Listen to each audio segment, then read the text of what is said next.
ayrim nizosiz talablar bo'yicha notariuslar tomonidan ijro xatlari yozish tartibi joriy etiladi.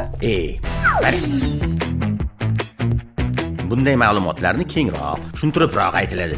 Mana 2026-yil 1-martdan bazaviy hisoblash miqdorining 1000 baravargacha bo'lgan quyidagi talablar bo'yicha notariuslar tomonidan ijro xatlari beriladi.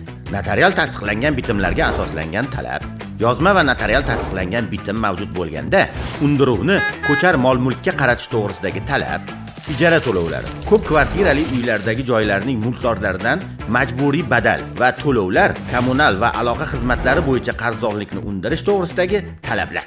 Yana bir yangilik.